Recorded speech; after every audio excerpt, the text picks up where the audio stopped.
Oops. I already switched it. Whoops. Oi oi, and welcome to the Derp Derp channel. I got my blue stick. Anyways, we're here today to review the 16th season of One Piece. 16th according to Netflix, but if you look at Wikipedia, it's season 11. Season 11 of One Piece. The Seabody Archipelago. Yep. However you say that ridiculous name. CEO CEO body. If you look how it's spelled, it's really messed up.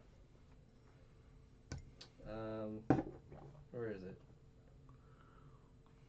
Seabody. Seabody? Seabody. Archipelago.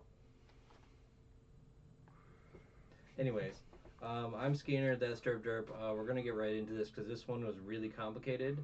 There's a lot of stuff, so we did some extra work and organized it a little bit I got all the for your pictures, all the pleasure. new characters. Yep. Well, all the main characters. There was some that were there for on screen for like 2 seconds. They had names, but they were just meh kind of characters. Um, anyways, let's get into it. All right, cool. Cool First off, beans. let's go through the new characters. Um, so for that, what I propose is we'll do. We're gonna go the Duval part, do those characters, and the Duval part. Then the Seabody Archipelago part, the auction, and the Admiral Kizaru part, because they all have different characters pertaining to uh, different areas. So for this first part, I mean you can scroll through and go back up and down. Oh, we have, this is a kind of sky overview of what the archipelago looks like. Yep. Um, but the first one we should go is to that building right there, as you can see. That is called the Holy Land of Mary Gioese. I totally butchered that name. Gioese.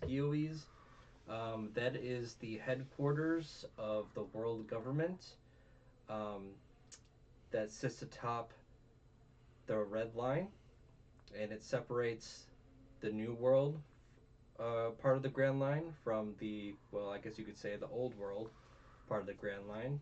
It is the tougher part of the Grand Line. Um, there's that one.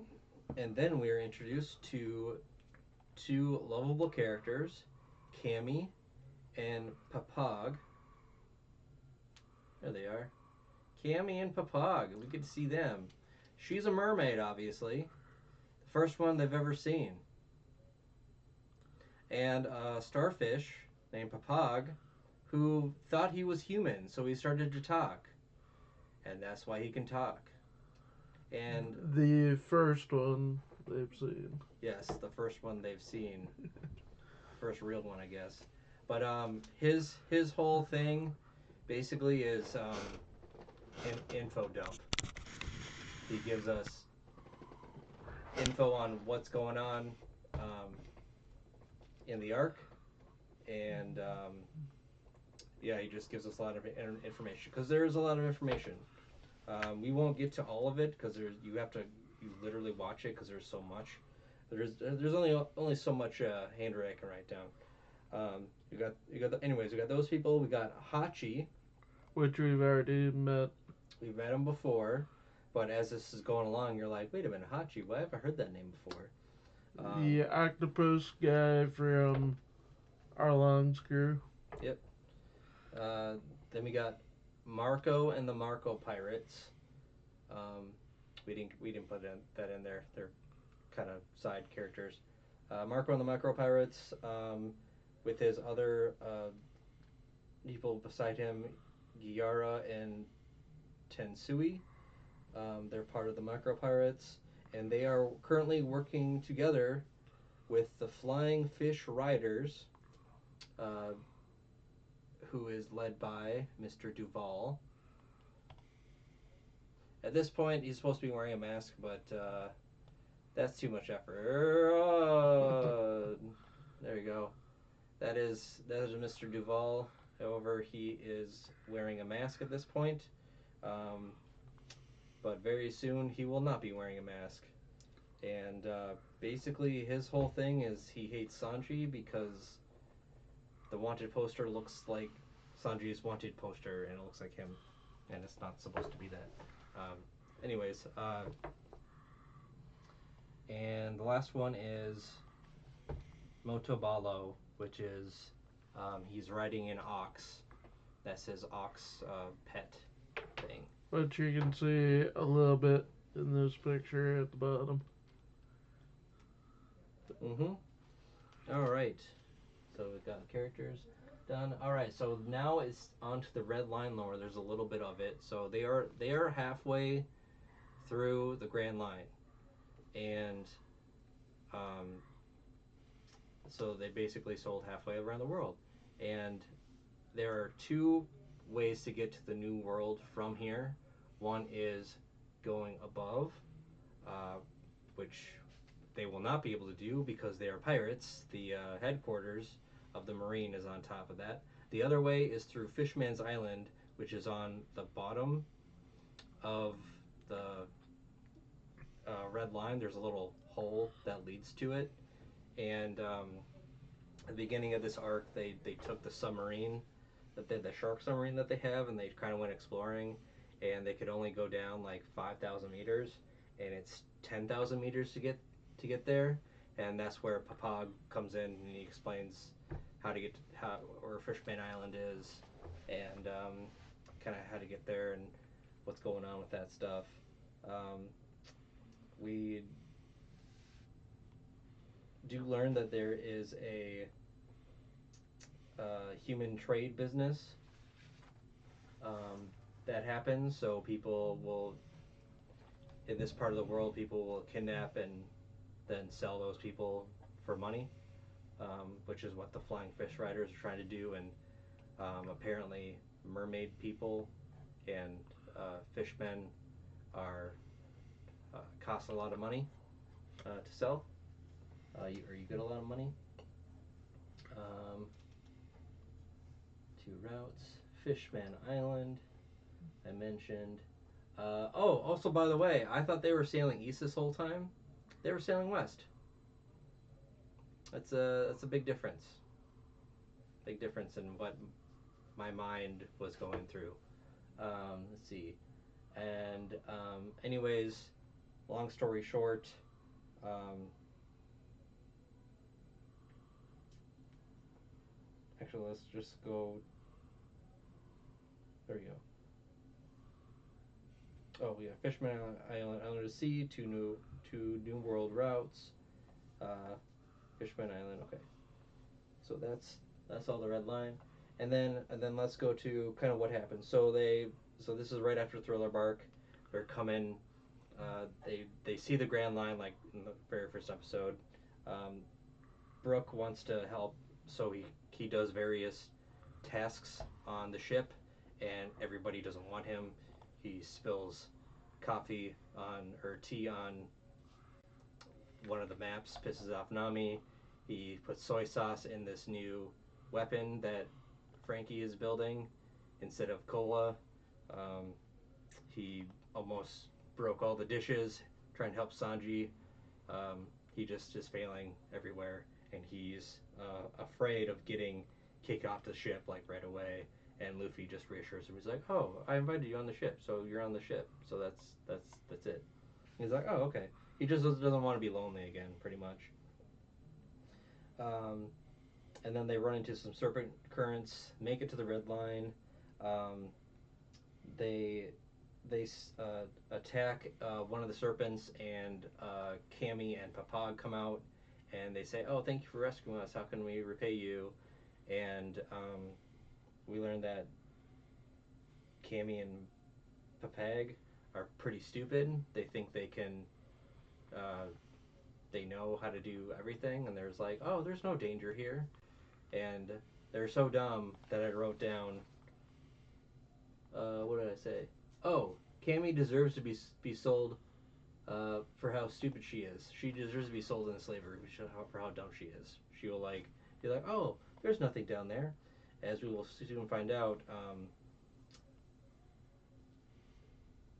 They find out that their friend Hachi has been taken by the flying fish uh, riders, and they go to attack the flying fish, and he's literally just dangling there. He's like, "Hey, hey, don't come to me! It's a trap!"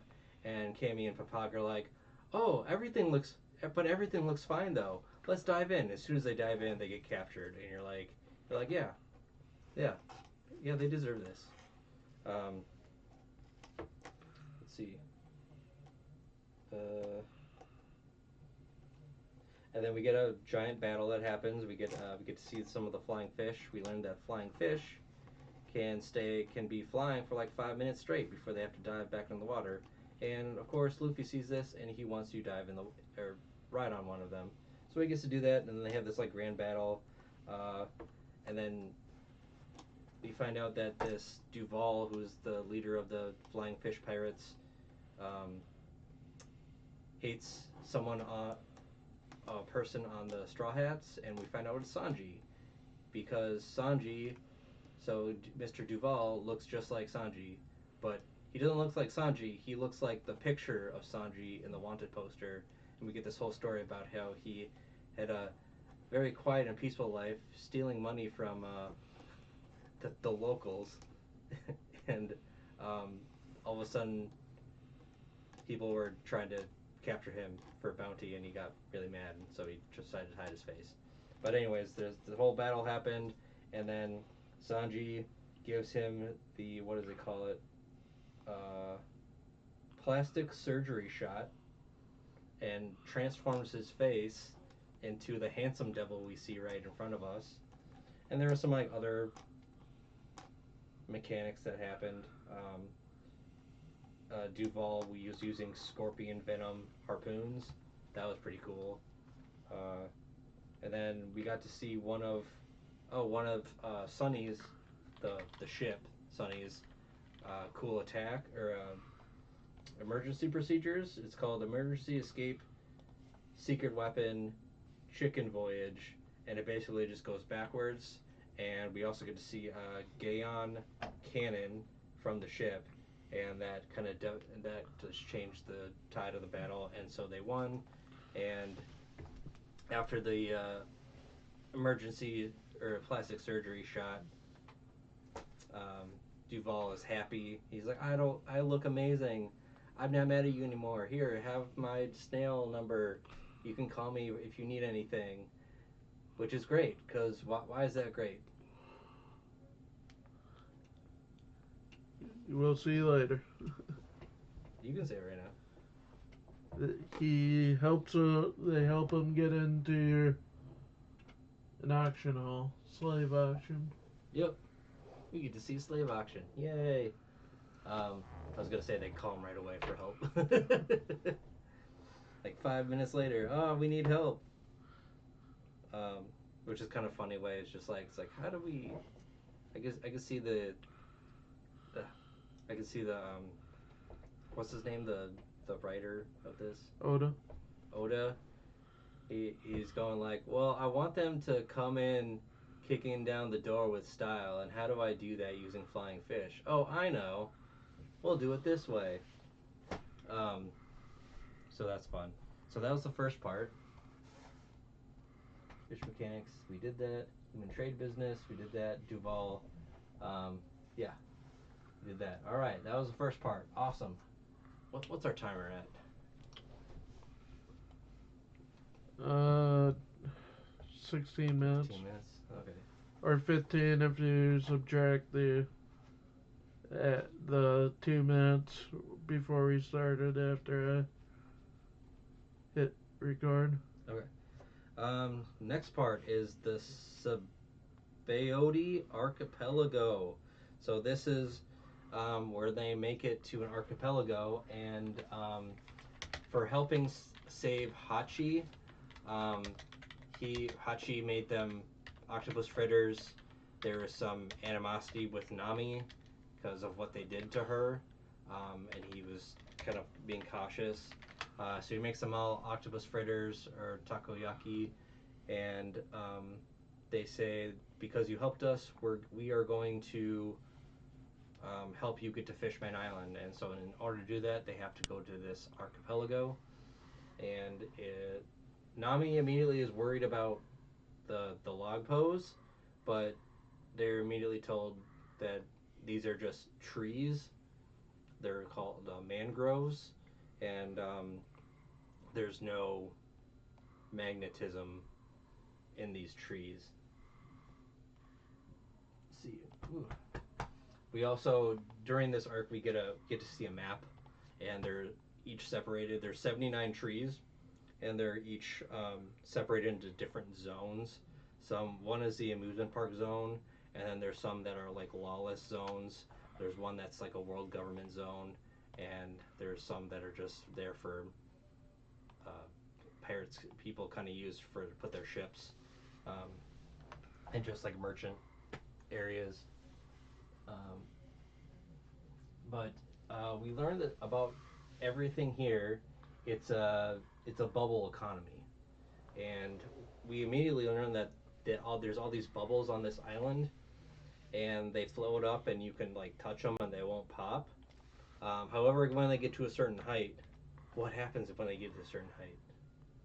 They pop. They pop. Oh no! Which is important later because we are about to learn about a bubble bike. So bubble bikes happen, and Luffy and Chopper like want to buy one for 10,000 berries, and Hachi's like, no, no, no, no, no. We're just gonna rent them. And they immediately find out that once it gets to a certain height, the bubbles pop no matter what. So if you buy one of these things, it's a scam basically. For new people, they try to get new people to spend way more than they should on these bikes. Um, then we got a bubble pack where you can. It's like a backpack, but you just kind of floats in it. You just like tug onto it like a balloon kind of thing. We got the bubble resin, which is explained that in order to get to Fishman Island, you have to coat your ship in this bubble resin uh, in order for you to actually go under the sea and survive. And you have to get it done by someone who knows what they're doing. And Hachi only knows one person on the island um, that can do it. Um, and that's the coating. And let's see. Ooh, then we get the celestial dragon stuff. Oh, celestial dragons. We hate them so much, don't we? Yep. Yeah, we do. It's basically if our government, or government, or It's really rich oligarchs. people. They're like billionaires. How they can do all these crimes and they can just get away with it. Be like, oh, yeah, you didn't see nothing. Like, here's some money. Or any government. Because Yeah, they're any too rich, oligarchy. too power rich, Yeah, too they're all power good. hungry. So, let's see. These are world nobles or celestial dragons. They are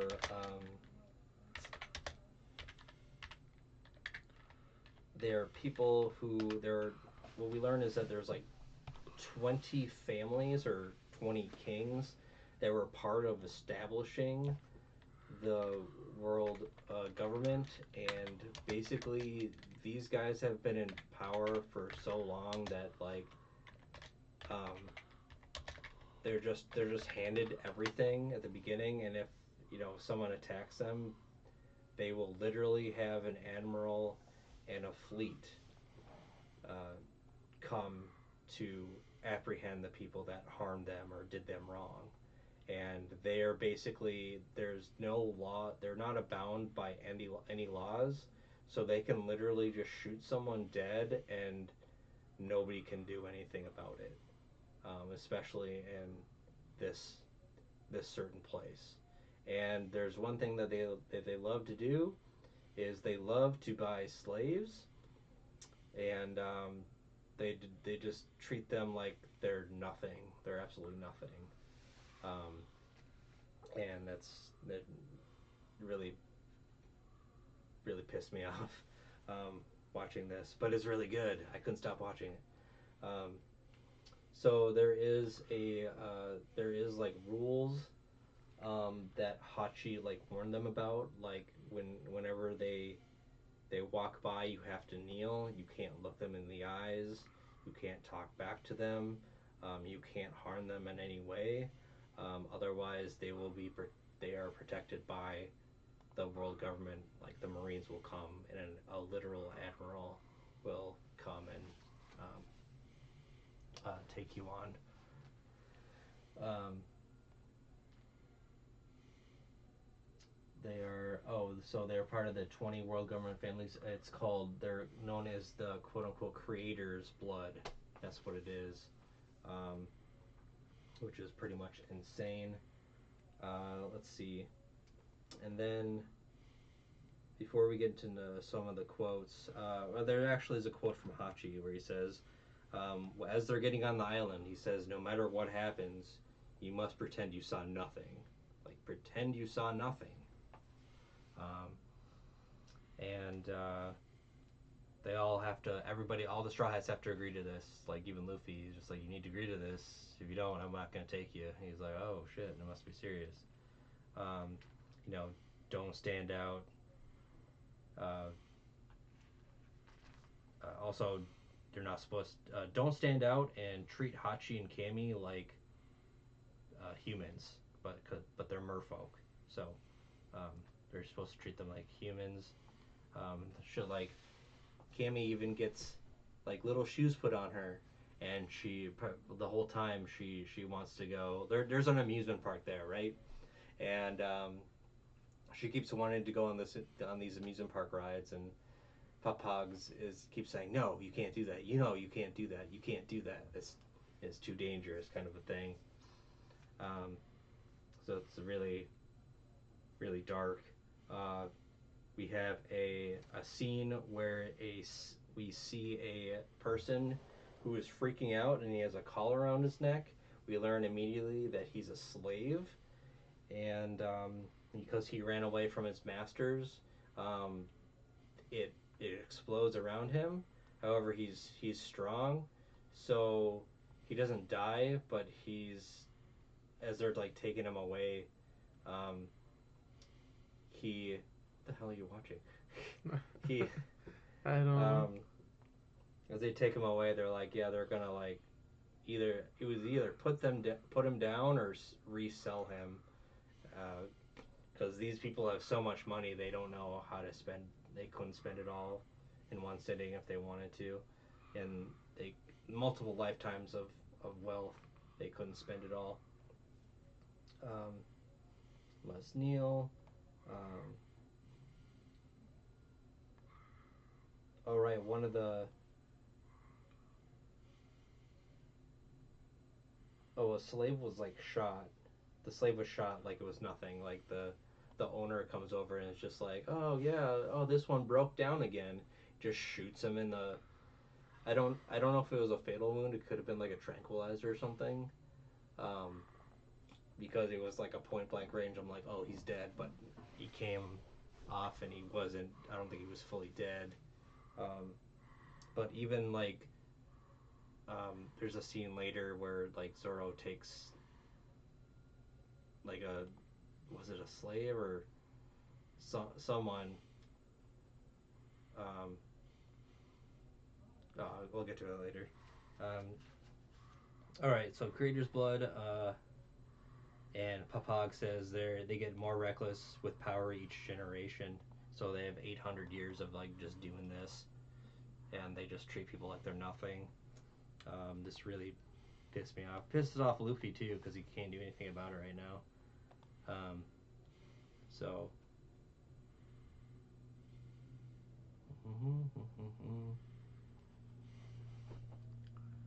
Falls Revenge.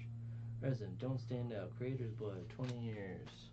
Just checking my notes, guys. Just oh yeah, fuck Celestials. Bowing is more important than a medical emergency. So this is the one, like, someone, there was like a as the Celestials were walking by there, you remember this scene, right? Yep. Celestials were walking by, and there's like a nurse, a doctor, and a person on a stretcher, and they were like running by, and Getting in their way. yeah, this woman was just like, hey, why aren't you like Bound. kneeling to us, and why are you bowing to us? How dare you? They're like, well, this person's in, you know, critical condition. He needs to get to the hospital right away. She's like, I don't, what do you? And then it was either a girl or a guy, and it was just like, well, what does that mean? Like, what the hell are you talking about? Just get on the ground. If it dies, it dies. Like, whatever. I don't care. You're just a stupid human. That's what they say. They must think that they're not humans or something. Because they're called celestial dragons. So if you know, maybe they think they're gods or something like that. But that was like really stupid. They're basically kind of like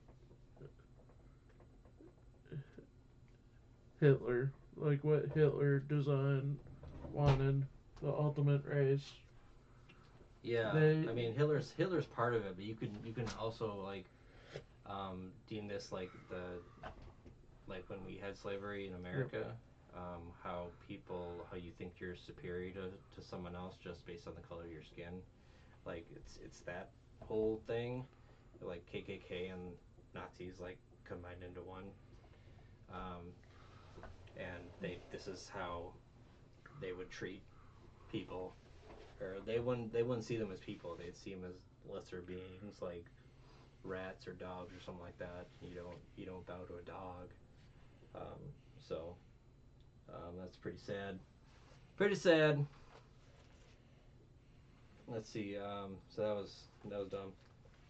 Anyways, we're getting there, guys. We get to see a map. We already talked about that.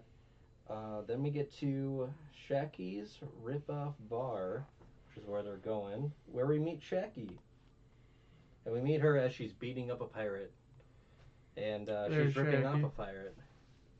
And we learn that her husband is name is Rayleigh, and he is the person that is supposed to coat their ship. There he there's is. Rayleigh. Yeah, they're supposed to coat his ship. You see that on his back? That's a giant brush he uses to coat people's ships. That's also what one of those celestial dragons looks like. Yes, that is from a scene later. Which a cool gun. I have that ready for when we get to it. I'll switch to my page and we'll show that famous scene. It's very satisfying. All right, so this is where we get a lore dump. We talked about the theme park. During this part they go to Amusement park. They go to amusement park and they ride a bunch of rides, and Cammy's like really happy, and there's like a heartwarming scene where they're like, oh, we shouldn't, Papeg is like, oh, we shouldn't be doing this. This is too much for Cammy, and we get to see Brooke get scared over and over. Yeah, he's going up this roller coaster. He's like, what a nice ride. Just a ride up to see the top of the trees. Oh, nice, lovely teacup ride. I like this. Gotta stop spinning. Right. But he is so scared that he even wants to return. Exactly. All right. Oh, theme park is later. So let's get into the characters. So they make it. So they're walking all this way. They make it to Shacky's Rip-Off Bar. They find Shacky, and we saw the picture of Shacky, and she mentions some more lore. So there's a little.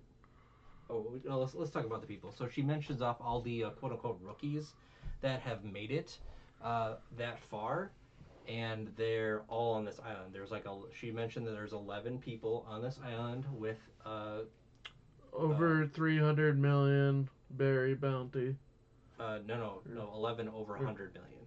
I thought it was 300. Yeah, no, only two are over 300. That's Luffy and the kid. And they're called supernovas. Any Who? pirate with over a million. Oh, they are. Yeah. Oh, I must have missed that. Yeah, they're called supernovas. Did I write that down? Any pirate captain that has over a million. That's like their nickname. I must have missed that. Or Okay. they have two names. In this season, I believe they only call them supernovas. They have one other one that is just like the name of their generation. They just called them like rookies. That's what I remember them saying. There's 11 rookies with over 100 million. And we can just go through each one since I have the pictures. Yes, first one. We have Capone Beige. Wait, hold on. Dracula, there he is. Capone Gang Beige, 138 million bounty. He's basically designed after Al Capone. Yep. Then we have Jewelry Bonnie the Glutton, $140 million bounty. Who is Very also bounty. designed after a famous pirate, if I remember it. Oh. Basil Hawkins the Magician, 249 million berries. He's not based on anybody I know of. Scratchman. Did I say that right? Scratchman Apu, the Roar of the Sea, 198 million. Ustas Captain Kidd, 315 million. I believe that's also based on a pirate. Yep. Captain Kidd. Yep. Red Flag X Drake, 222 million. He's also a person who is a former Marine. Mad Monk Yuroge, 180 million. Killer the Massacre Soldier, 162 million. Trafalgar Law, the Surgeon of Death, 200 million. And she also mentions that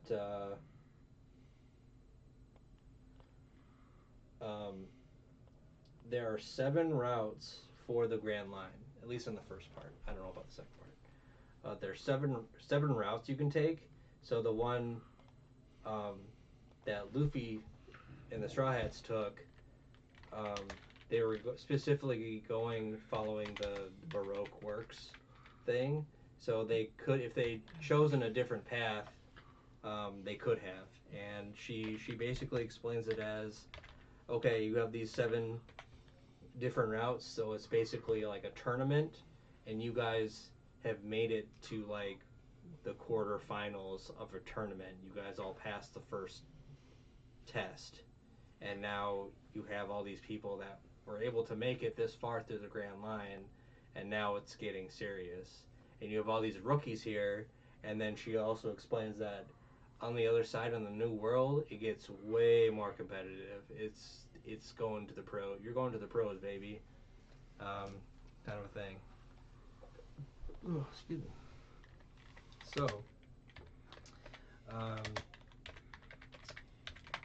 So we learned that Raleigh is out at the moment, and that he is probably like gambling and getting with women and drinking and stuff.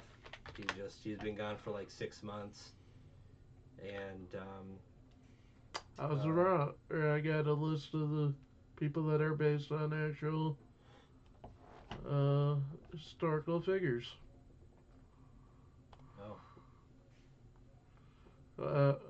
Continue. Okay. I can go through this. She got a quote that she also says, Shaki also says is, Raleigh is 100 times stronger than you kids. and she's just like, oh my god, 100 times stronger. Whoa, no way. And we learned later that he Raleigh has a part of his repertoire of attacks is called a hockey. We don't know what this is yet, but it is mentioned. Just want to say it. Um, and let's see. Yeah, so then they go to the Seabody Park, and oh, this is when they go to the Seabody Park. That's the amusement park, Seabody Park, and because they gotta find Raleigh, so they're like, let's go to the amusement park, yay! So they all go to the amusement park. They're all having fun. They're all eating a bunch of stuff. During this time, this man named Peterman, he notices one of the people is he I think initially his group or there was a similar group that went to like they were going to try to get the bounty on uh, Luffy and the Straw Hats, but they were promptly defeated like super easily. And then Peterman um, noticed that one of them was a mermaid, and he's like, "Oh, I'm gonna capture this mermaid." So after they go on all these rides, they're eating food and not paying much attention, and Kimmy gets kidnapped. And meanwhile, you have Sanji, Zoro, and Usopp, who are on the ship just being lookout. And Zoro goes off on his own, and Usopp and Sanji are like, "Hey, where are you going? You can't just leave. You know how you get lost." He's like, "Hey, don't worry this time. This time, the trees are marked, so I just got to remember what tree I'm at, what tree number I'm at, and I'll be good." So he looks up where it says 41. However, a bubble is covering the four, so he believes he's at Grove One, um, which actually works out for him later on. And they're like, "Oh, okay, yeah, you can go wander," and he wanders, not knowing anything about the place. But they get a call on the snail line. They're like, "Oh my God, Kimmy was kidnapped. Oh my God!" And this is where we get to the next section, the auction section. Hooray! So, oh yeah, slavery and racism. We talked about the collar and how I think this is where they mentioned that about 200 years ago, the world government and the Fishman Island came to a truce, and so they couldn't be hunted anymore. However, this place is lawless, and Celestials are there, so the world government looks the other way as they buy and sell people, which is totally fucked up, but it is happening. Um, so that's not cool. All right, here we go. Oh, then we get the really cool scene. Oh yeah. This is the real cool scene. This is the one with Zoro, right? Remember that? Mm-hmm. Remember that scene? Remember it? Remember it? Huh? Huh? Do you remember? Okay, I'm done. So in this scene, there's Celestials like coming through an area, and I think this is where we see the guy with the gun in the picture that you had. I forget his name, but he's a bumbling idiot, and He's just one of the celestial dragons. That's all you really need to know. yeah, and he's riding a human, so he's taking his sweet ass time to getting to his destination. And this is the scene where we see the everybody's bowing while this medical emergency happens, and this guy in the stretcher is um, is being taken to the hospital, and he gets pissed off when they don't stop. He's like, "Hey, you were supposed to bow." And he has like a snot thing going down his nose, and he's just out of shape. Hasn't you know done anything meaningful with his life except that he was born into the good sperm club, and he he sees this nurse that's like begging for this man's life. He's like, "I want you to be next wife," and the guy, the world government guy, immediately by his side is like, "Oh, excellent. All right, we'll make arrangements.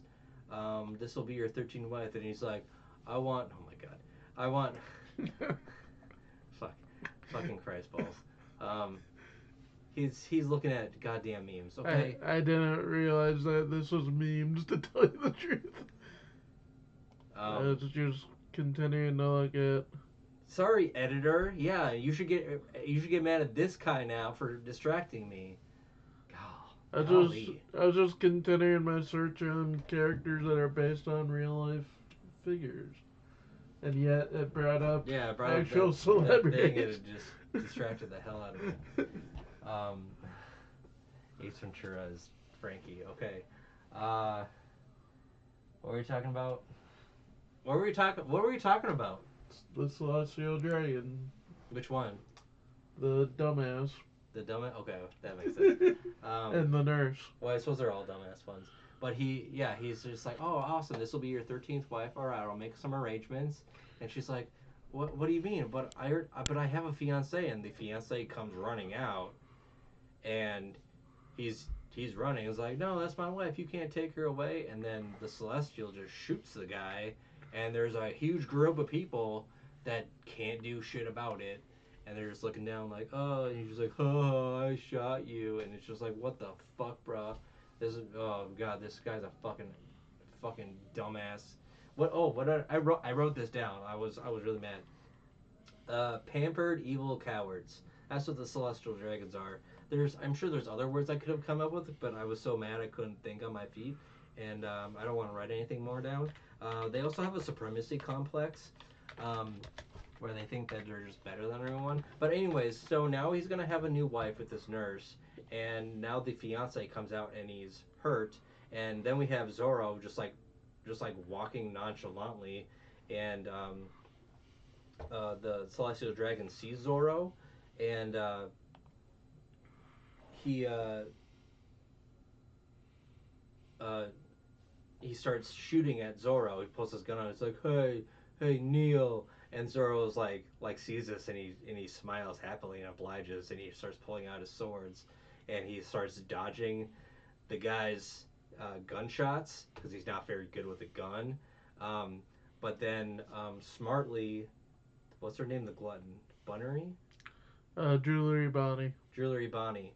Um, she smartly tackles Zorro and starts crying over him, saying, "Oh my God, brother, how could you be so stupid? How could you stand up to Celestial? You knew you couldn't handle Celestial's power, but you did it anyways. Oh, you're so stupid, and now you're dead. Oh my God!" And Zorro's like, "What the hell are you doing?" And she's like, "Just stay down." And he's like, "Oh, all right, whatever." And there was like fake blood spilled or something like that. And she's also at the same time she's like, "What the hell are you doing? That's a Celestial. You can't do what you just did. Were you stupid or something? Do you have a death wish?" And the Celestial was like, "Oh, okay, I guess I did kill him." He didn't think he killed him, but he was convinced that he killed him. Then he, went on about his business. Zorro gets up and he sees that the guy who was shot, he's like, and he takes him to the hospital, and he runs into the hospital with this guy, and he sees the doctor. He's like, "Hey, you saved this man." He's like, "Oh, is it another slave? That'll be 50% more." He's like, "What the hell are you talking about? You're a doctor, right? Save his life." He's like, "Oh, well, you're lucky. There's no collar on this man." He's like, "Just save his life, damn it." So even like all that racism and supremacy like rubs off on like other people that are on the no, I can't say the word. How do you say it? Archipelago. Archipelago. Archipelago. I can say things. Um, and so that was the whole thing. Um, oh yeah, that's the end of that one. Oh, we're halfway done. What's the time at? I was like, yeah, we can get through like 10 minutes each one. 45 minutes. Oh Jesus Christ balls. Um, all right, so now is the auction. We'll try to go a little faster for you, editor. Um, And all right. I can just see the editor put up. So he says. Yeah. So this is where the 2 hours later. Yeah. This is where this is the auction part. Uh, a kidnapping happens. Cammy gets kidnapped, and everybody's all panicking. Oh my god, what do we do? What do we do? What do we do? Sanji calls the Flying Fishman. He's just like, "Hey, Duval, I know we just parted ways like 12 seconds ago, but I need your help." And they come back with their flying fish. He's like, "Oh, I will be glad to help you." And he's all like happy now that he's like handsome and shit. uh, and let's see, they come and they are now called the Rosy Life Riders because he's handsome and he doesn't hold any grudges anymore. Um, and let's get into the characters really quick because there's also some slaves that are coming up. So slaves and people. This is pretty much the auction house um, part of it. I think I already said that. So we got the Rosy Life Riders, the same as the Flying Fish Riders. Um, there's Merfolk Racism. Saint, so these are the Celestials. Saint Rosewald, Saint Shalria, and Saint Carlos. Carlos is the big douche nozzle that shot the guy, and now has a 13th wife. Don't worry, he got rid of wives 1 through 5 because they were getting a bit slow and old, you know. As one does. Let's see. So Saint Rosewald is the dad, and then you have the daughters, Saint Shalria and Saint Carlos. Then we are introduced to Mr. Disco. He is a on the outside. He's like, oh, excellent. We have more people to sell. Oh, this is gonna be great. But then when you see him interacting with the slaves, like I think this is where when Cammy's like getting her collar put on. She's putting up a fight. He's just like, don't do that. Oh, he just like slaps her. He's just like, oh, I'm gonna beat you so bad. And the stupid helpers are like, Mr. Disco, don't do that. If you're gonna hit her in spots where clothes are over her skin, so there's no bruises. Like it's like what the fuck, bro? This is so dark. Um, we got hound pets. Do you remember what the hound pets were? They must have been those helper guys. I think so. Yeah. Um, and then find we find Raleigh. He's in the auction house as a slave. Oh, this is going great. Um, he is Silver's Raleigh, the Pirate King's right hand man, aka the Dark King. So he is Gold Deej Rogers, uh, #1. Cool. He's the commander. Aha. And that's it for characters. Um, so we did. There's we one. already did the rookies. Another one. Forgot Beppo. Beppo. Your favorite. Yeah. But he doesn't come out until the next one. But still. It's okay. We can still look at Beppo. That's fine. I'll just leave the stream Beppo picture up. on Beppo. Yeah, people will be like, oh, it's Beppo. Wow. It's so cool. Let's see. Where was I? Oh, there it is. So at this point, the auction starts, and all the Straw Hats and everyone else is looking for Cammy, and we find out. So they go to like different places to see that sell people, and they're like, "Oh, have you seen a mermaid around here? Have you seen a mermaid? Oh, no, we haven't seen anything."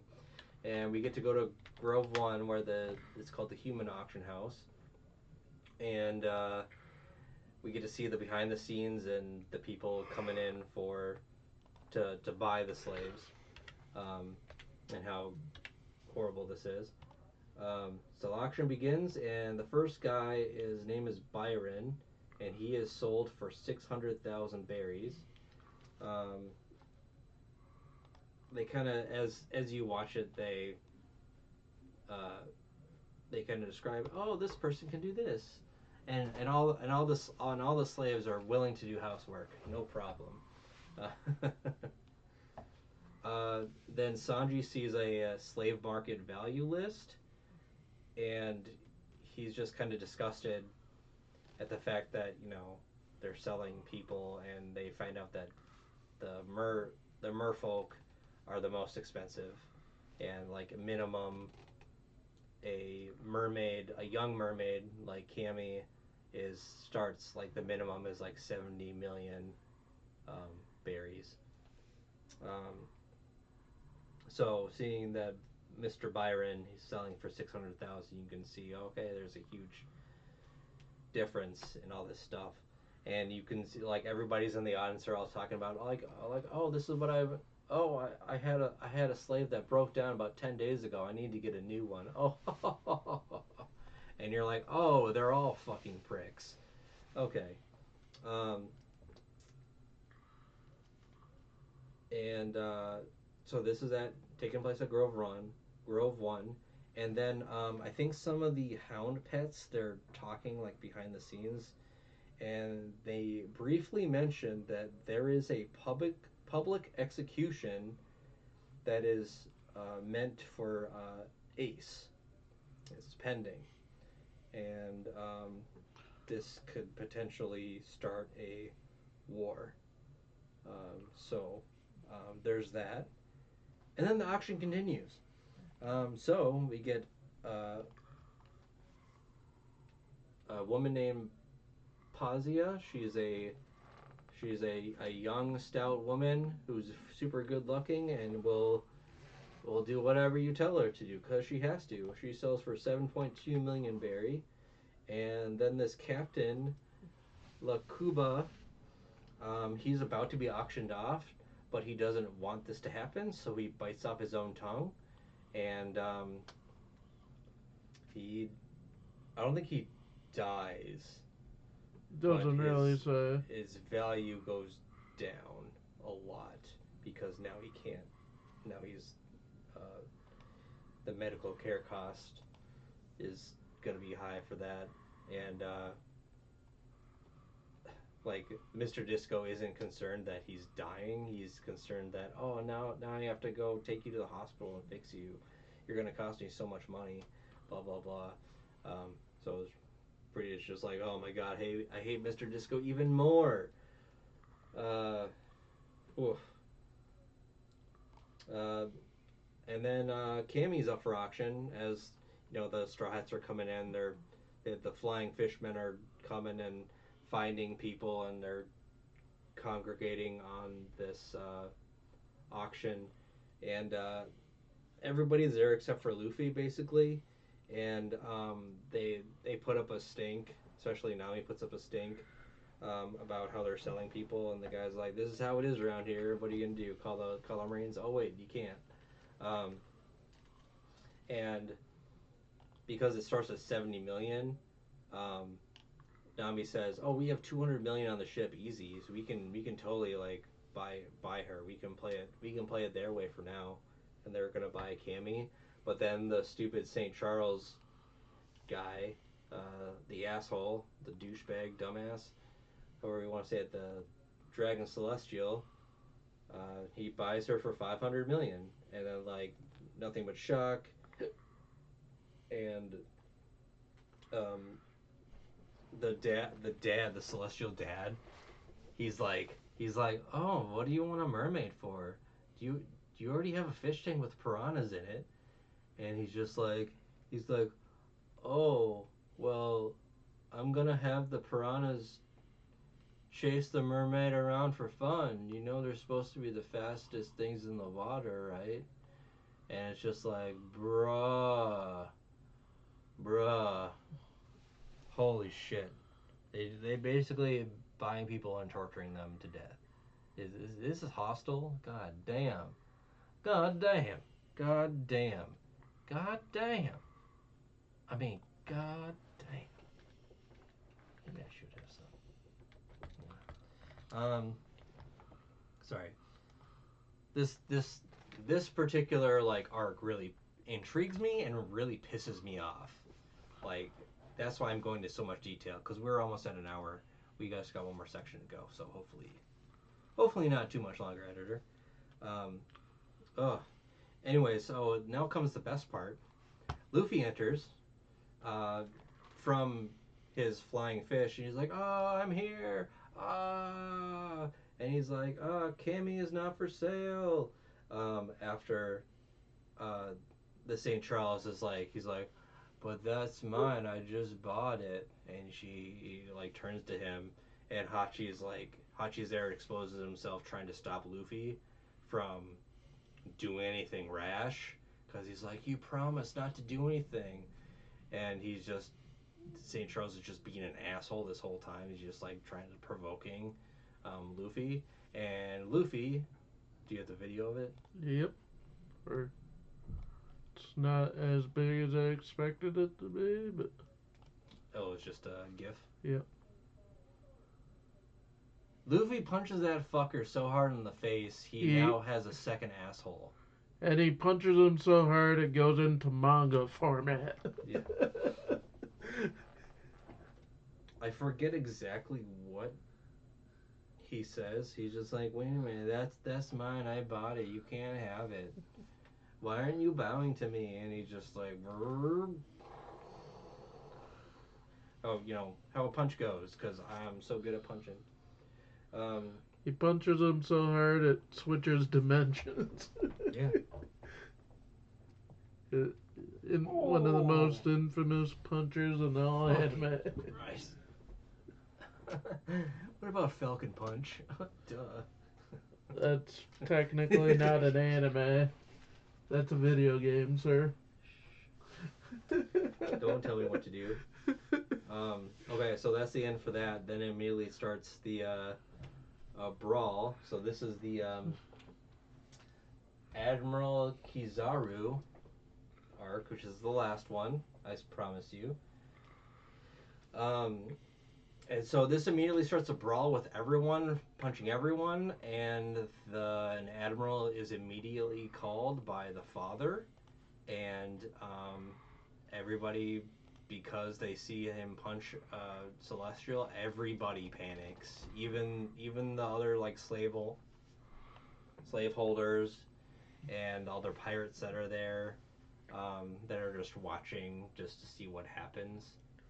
They see this happen, and they're like, "Crap, we gotta leave. We gotta leave. Crap, we gotta leave. We gotta leave. Crap, we gotta leave. We gotta leave." And there's a lot of pirates. An entire army comes, so a lot of pirates get captured when this happens. So that's why they don't want. That's why the glutton, what's her name, Jewelry Bonnie. Bonnie, did that to Zoro, because she knew what the consequences are. Let's see. All right. So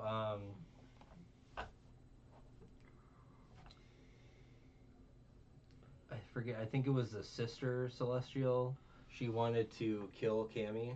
She's like, "Oh, I'm gonna kill you just for fun. We'll find another one. Don't you worry." And everybody's fighting something else. There's all these guards and stuff like that. And Raleigh comes. He's able to escape his shackles and his collar, and he lets out a giant or whatever. Um, and he actually saves Cammy before her collar explodes, and uh, let's see. He basically An gets admiral gets himself called. caught just so he can steal the money. Yeah, he wanted to steal some money because he wanted to gamble more. That's Gamble pretty and much. drink. Yeah. Don Flamingo. We learned that Mr. Disco calls the owner of the house, and he's like, "Hey, I need your help. There's an animal that's called." He's like, "Oh, really? Well, don't worry. I'm gonna give this house to you. Don't worry." And it's Don Flamingo, one of the seven warlords. Doflamingo. Doflamingo. That's what I meant to say. Um, and they also mentioned like a war between the Whitebeards and the seven warlords soon. Something about that. Um, has to do. I'm sure it has to do with Ace for sure, because he's one of the Whitebeards. Um, and He uses a technique called hockey to get the collar off or something like that, but they don't go into much explanation. Um, It will very soon. and this is where we see Beppo, because we get the house gets surrounded by the Marines. They're waiting the admiral to come, and so they're surrounded. They got mortars ready. They got all their rifles pointed at the house, and then we got three captains. We got Luffy, Kid, and Law, um, facing up against all these Marines. And we get to see them in action. We don't, if they do have powers, we don't know what they are because I'm only going to write them down when their specific fruit is mentioned. But we do get one power, and it is Admiral Kizaru. Um, but we will get to that in a second. Um, That guy. yep. He's basically made of light. But I will tell you what. Stay tuned for what that fruit is called. Ha ha ha ha! Dingly farts. Alright, so we got. There's characters, auction starts, random ace news. Talked about that. Slave market list and people sold, values. Luffy, oh, right. Raleigh's past in Void Century. Alright, there's basically like a fight that happens, and everybody's just trying to run away at this point. And so everybody's able to do this. They're able to destroy the Marines around them, and they're all able to um, escape. And where they escape to is back to Shacky's bar. And this is where we get more lore dump, which is fantastic, wouldn't you say? Sure. You sound very excited about that. Do you like lore dumps?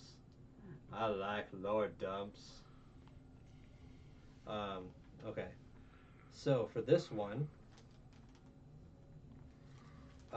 oh right, and Law recruits Captain John Bart, who was one of the Celestial slaves, which was really awesome. Um, now he's a former slave, and so a lot of the other captains are fighting, are still fighting because they want to fight, and we see Kuma arriving. We're like, oh my god, Kuma, how do you get here? Oh my god, it's Kuma, and some of the pirates are kind of scared because they see Kuma. But then it goes back to, oh, Duval beats up Peterman because of what he did. Yeah, that was fun. Um, and then okay, so this is the part where they're in Shacky's bar, and Luffy learns about Ray's past. He's also known as Rayleigh. Yeah. Rayleigh, or she says Ray too. Um, and this is so fascinating to Luffy that he actually stops eating for a long time. He has literal meat in his mouth, and he stops chewing to listen what is being said. And so we will go over some of that. Ray's past. Uh, so we learned that Gol D. Roger had a terminal illness, and about 3 years before he passed, he, what was his name? Rayleigh. Crocus. Crockett, they recruited Crocus to treat. He was the only one that could treat this particular condition, and so that's why he joined the crew. And he was just there until they were done.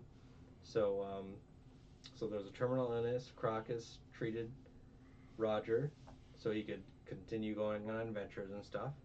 Um, him, Goldie Rogers' execution was the spark for the Great Pirate Era. Um, so those are some like little notes down. Now let's do some of the quotes because there was a lot of quotes that were coming from this. We learned that Luffy learns that Shanks and Buggy apprenticed on the Gold D. Rogers ship, and Luffy didn't. Luffy had no idea. This is the first time he learns this. So seeing his face, it was like pretty sweet. Um, And then we see a lot of quotes from Ray. So Goldie Roger turned himself in because he was dying from this disease. Um, Titles had no meaning for a man about to die. So even though he was called the King of the Pirates, he was just like, I don't care.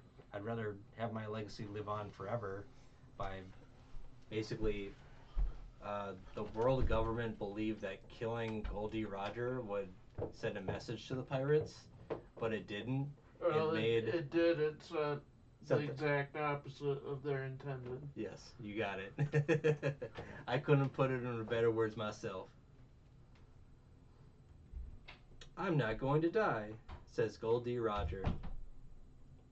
And then, we get Robin asking, what is the will of D? This is the first time we hear this. Whatever the will of D means, it has to do with the D in Gold D Roger and in Monkey D Luffy and in Ace's name, Ace D Luffy. I think, and then there were some other people too. I think Blackbeard had a D in his name. Um, Robin's giant friend 20 years ago, I forget his name, but he was the admiral. He had a D in his name. And there's like other people with D's in their names. Um, and she asked, like, hey, do you know what happened in the Void Century? And he responds with, yes. Maybe I should wait for Jake. Or, yeah. Hold on, editor. We're gonna wait. I went a little bit, but we're gonna talk about the Void Century now. Right. Robin asked Rayleigh about the Void Century. It's like, did you understand the Void Century? And he says, Yes. yes. And we learned everything. End of the anime. Yep. Roll credits. No, roll credits. Roll credits. he basically tells her that he can tell her, but where's the point in that? Yeah, it's like he's like, yeah, I want you. He tells her like, I want you to learn this on your own because there's a lot of information in there, and it's more meaningful if you see it for yourself. Yeah, and then he's like, or I can tell you it all right now, and she wisely makes the decision of, no, I'm gonna find it out on my own. I'm like, yes, that's the historian, that's the right call, Robin. That just made me like Robin even more. Also, there's also a chance that it could be interpreted a different way. Like, Rayleigh could interpret it one way, and then Robin could interpret it a completely different way. Yeah, he says, That's the issue with written story.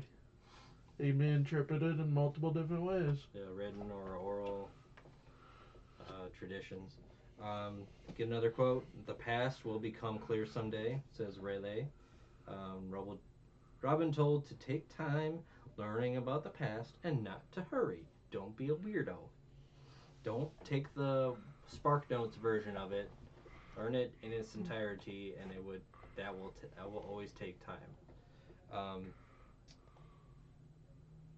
let's see. Oh, and then the next quote is, Roger heard the voice of the universe. Whatever the hell that means. I think this is when she was asking about how he was able to write down the poneglyph stuff, and that was his answer. And it's just like, what the hell are you talking about? What the hell? Where's that from? Some YouTube thing. I don't know. What the hell? Oh, is it the oh, who's that guy? Emotional damage guy. Stephen Young. Stephen Young. Or Stephen E. Stephen He.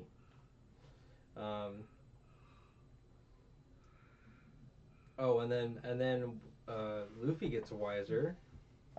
Luffy gets really wise. I love his answer. Usopp like blasts like he's like, oh, do you have any information about the One Piece? What is it? Have you seen it? Blah blah blah. And then Luffy's just like, no, stop talking. Um, he doesn't want info on the One Piece. He wants the adventure to be exciting. He even if it's not real, he doesn't want to know. He wants to do his stuff. Um, uh, and then he's asked another question. What do you think? When you're the king of the pirates, what are you gonna like rule? How much are you gonna rule? And he says it's the Luffy says it's the freest person in the sea who's gonna be king of the pirates. And Raleigh loves that answer. Skaki no Shaki loves that answer, and we love that answer because that's pretty awesome. All right, this is where we learned it takes 3 days to coat the ship. So he's gonna, go to a boat, move it, and do his thing. Um, However, by this time, Admiral Kizaru uh, lands. His real name is Borsalino. Borsalino. Hey. And he's looking for his partner, Sentomaru. And then we see a lot of fights. We see a lot of like pirate fights, and the coolest power is definitely Capone's. And he's surrounded. He's like, hey, we got you surrounded. You gonna need to surrender. He's just like, you don't have the biggest army here, do you? And you're like looking at him like, what are you talking about it? And his like body opens up and he has people inside of him.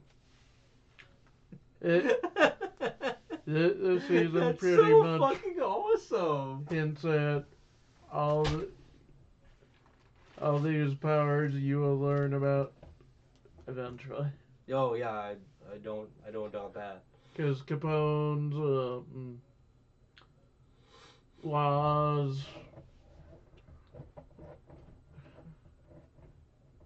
yeah, Yeah. Well, those don't are the only don't. ones I can think of that are even shown. Yeah. No, we see Hawks. We see a Or little bit of his Hawkins, power, yeah. and then we see Kid's power with his Yeah, metal hand. But Hawk, I didn't write any of that down because we don't know his um, fruit fruit fruit powers. you learn it and We learn we them learn it in the very next episode. in All the of in them. the Wano country arc. Wow. Okay. Um. So called the ship. All right. So Admiral Kizaru is there. At this point, I'll just say what his fruit power is. He's Admiral Kizaru. He is a glint glint. He's a Logia power, which he can control light. So there's a scene where someone's trying to shoot him in the head, and because he's not really paying attention, and the bullet goes right through his head because he has Logia powers. So there's that. And you'll find out why it's important. And why he's an admiral, because his kicks are as fast as light, and he can like teleport really fast, and he can move really fast, and it's all like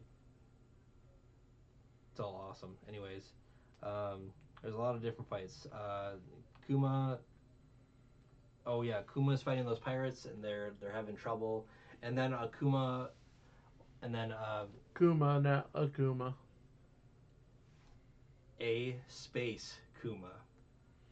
Because Akuma is a Street Fighter character. One of the Kumas, as you have one Kuma fighting some pirates, and then another Kuma that starts to fight the Straw Hat Pirates. And then it took me a while. I was like, wait a minute, why are there two Kumas? Oh my God, is there a clone? And then you notice right away that they're just doing these palm blasts, and there's like this one didn't have palm blasts. I don't want to know where it comes out. it, or, And these are the pacifistas. Yep. These are the PXs. So these are clones or Kuma. cyborg clones of Kuma. Kuma. Um, and they're very hard to take down. They're as much as uh, Resilient. a battleship. They cost as much as a battleship. I think that's what they said. Drake is a former rear admiral. He left to become a pirate because he's awesome. Uh, then we get one is a raptor. That's Drake. We get a Vine man and a music DJ. That's just what it looked like. I don't know if he's vines or not, but that's what it looks like. Maybe it's a straw man because he had like those idol things. Are you talking about Hawkins? Hawkins, yep. And then you have the music DJ is the what was his name? Scratch Man. Scratch Man, yeah. Um, and then Kizaru used a cool move called Sacred Mirror. It allowed him to like teleport basically along that light. Um, and he's fighting a bunch of these rookie captains and nose really itches. Okay. Uh, and then Kizaru was being a dum dum and using the black transponder snail for to try to communicate when it's only used for eavesdropping. Duh! No wonder he can't find his partner. Aibo. Um, let's see. We learned that Zoro is still not fully healed from the Kuma fight from Thriller Bark. Um, he's having a rough time with these Kumas, and he can't really move. It's very hard for him. We get a Thunderlance tempo attack. We get the Demon Aura 9 sword style Asura. We saw that previously at the what was that one called, the World Government Place? And his lobby. Yeah, Annie's Lobby. Thank you. Um, then we get Kuma versus the Straw Hats was defeated. They were able to take that one down. But unfortunately for them, an admiral showed up like 2 seconds after that. Get a PX4, and then we got a captain. Oh no, it was a Sentomaru. That's who showed up. He's a captain of Marine Headquarters Science Unit. So he's trying to like capture pirates, and then you got the admiral capture the pirates, and it's not looking too good for the Straw Hats. I'm gonna be honest. A lot of people, Sanji hurt his leg. Zoro's, you know, down. Brooks gets taken out. It's Sanji is, you know, it doesn't look too good. Luffy agrees to run, which is very surprising because he never runs. Um, then Kizaru arrives. Um, Zoro's about to get stepped on basically by Kizaru, and then at the very last second, Rayleigh arrives, and he's just like, haha, I stopped having to coat your vehicle. Now I'm here. And Luffy says, take Zoro and escape. Everyone focus on escaping. As we are now, we can't beat these guys. Which is Luffy's wisdom showing. Like, that's that's part of leadership, is knowing when you can't fight anymore, when to like run away and when to fight. That is a very wise thing for a leader to say. It's very hard. It can make you sound like you're a coward, but if you're protecting your crew, and you're not. So, let's see. Oh, then we get to see Kizaru's sword, called the Sword of the Clouds of Heaven, and we have a brief fight scene with Rayleigh and versus Kizaru. Uh, and then what's weird is that like Sentomaru's melee attacks work on Luffy, and like, which is really weird. Um, Nobody knows what's happening. and everyone's falling down. You know, Chopper desperation move takes 3 of the rumble balls and turns into that giant behemoth thing. Um, then for whatever reason, the real Kuma appears. Like, where did you come from? I think he was on the island before, but now he's just here. And then Zoro vanishes. He does his paw thing on Zoro, and God damn it. um, he's just like, "Yay! I'm on drugs." Remember that, kids? Take drugs. It'll make you feel really good. If you playing Learn that. games of Learn life that. or death, I learned that you'll from watching Squid Games. you'll just have fun. Yeah, exactly. Um, so Zoro vanishes, and Sentomaru keeps saying, "I'm the most uh, tight-lipped man in the world," and he just like says stuff.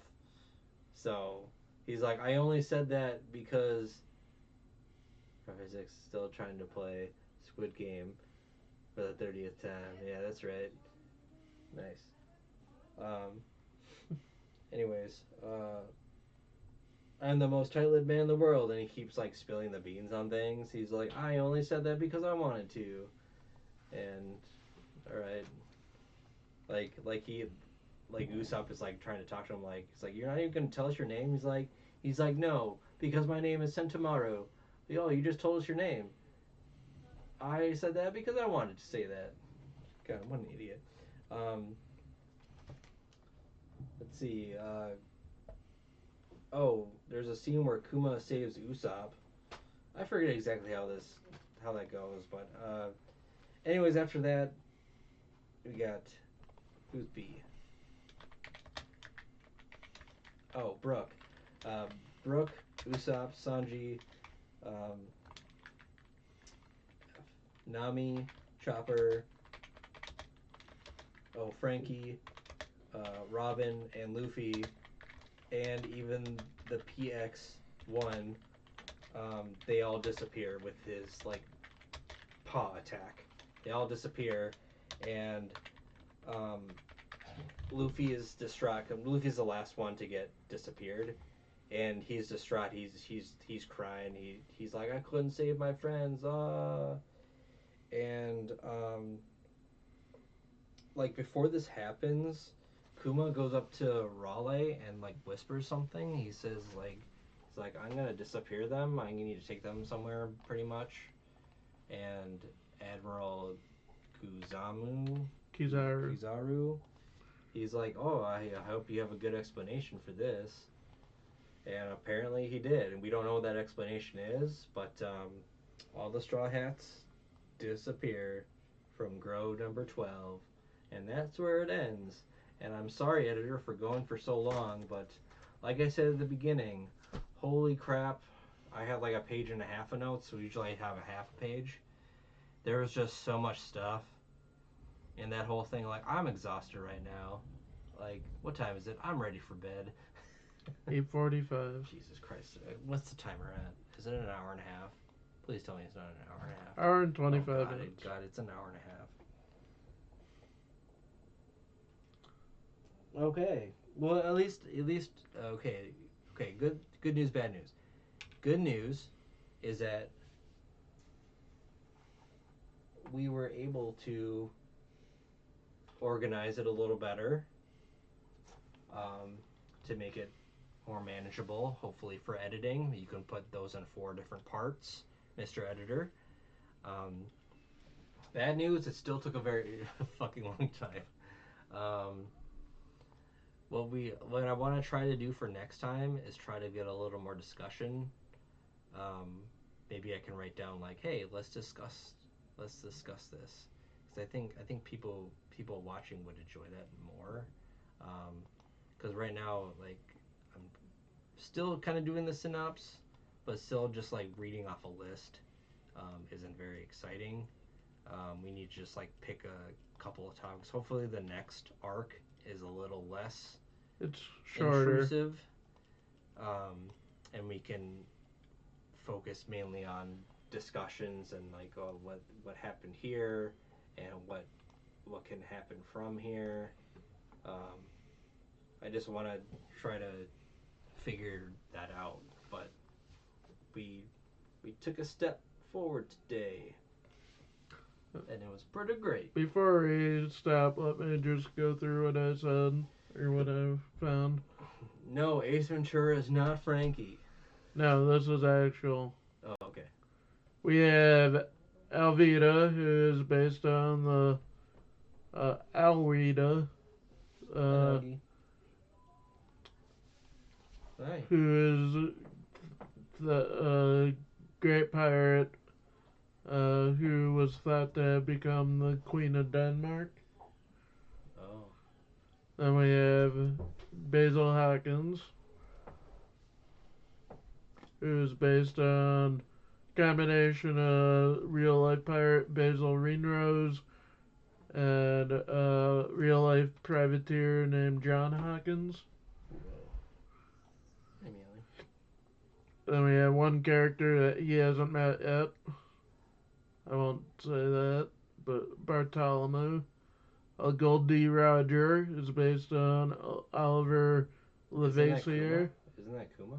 Bartholomew Kuma? No, Oh. there's another character. Oh, okay. Bartholomew. Okay. I won't look.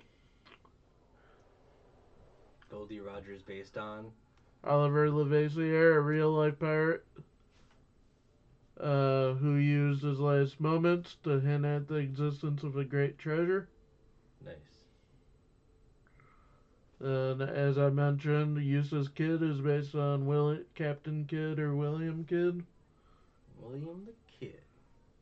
No, that's Billy the Kid, and that's That's Billy the Kid. that's a bank robber. That's a bandit, not a pirate, you big goof. Real life pirate from Scotland, which if you've played Persona 5, one of the characters' personas is based on William Kidd or Captain Kidd. Then we have Zorro, who's based on Francis Elonius. He had the three sword style too, right? A French pirate who is known to have been active during the late 1600s.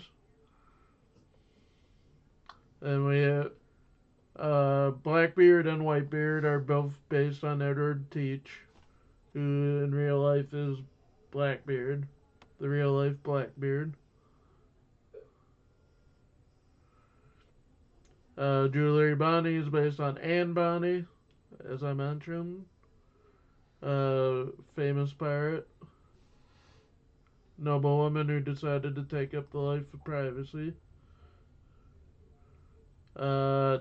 X Drake is based on Sir Francis Drake.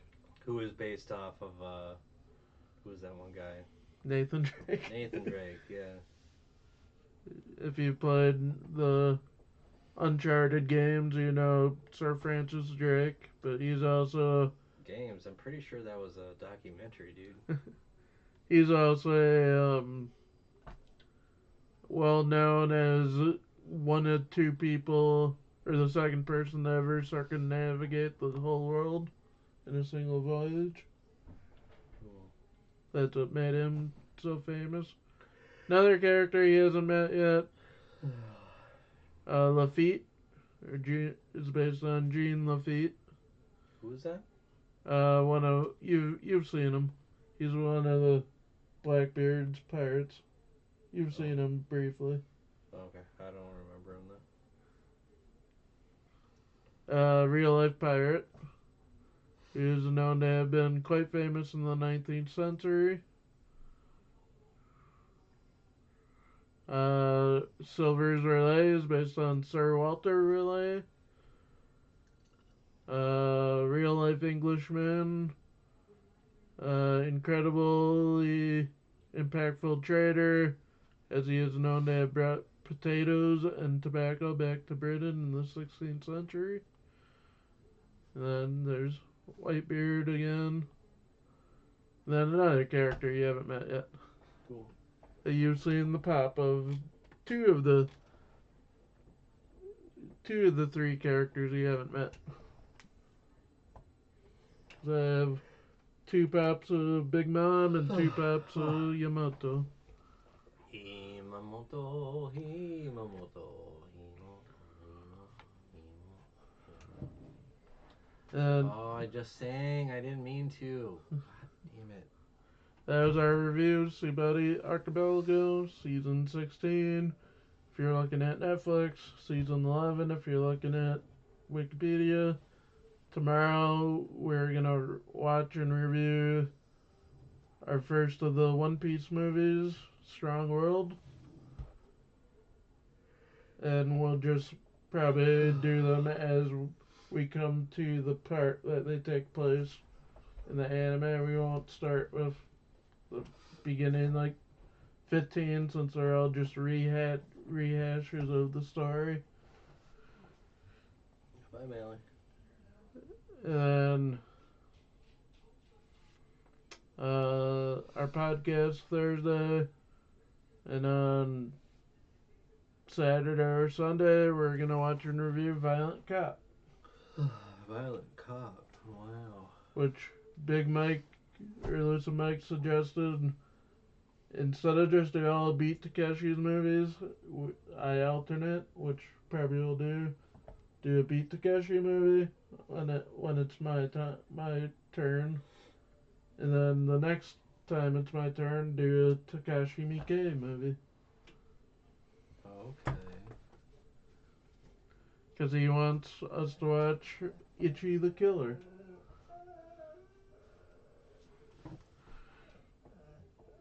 Okay. Dog is like whining at us for whatever reason. No, my dad's down there.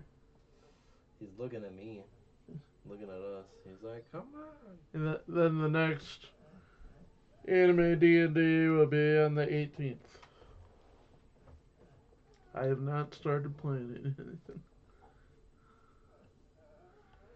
And we're gonna do the second anime D&D campaign where we'll both be playing. I won't be running it, but I'll be playing in it, and that'll be recorded as well.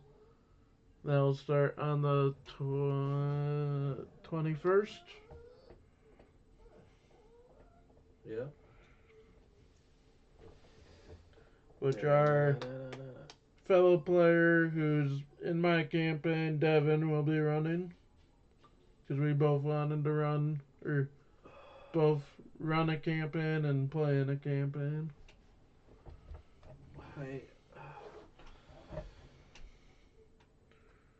And that will be every other week, just like my campaign coinciding, or same week that my campaign will be playing. Just gives us both more time to plan. Yep. Join us for Strong World tomorrow. Okay.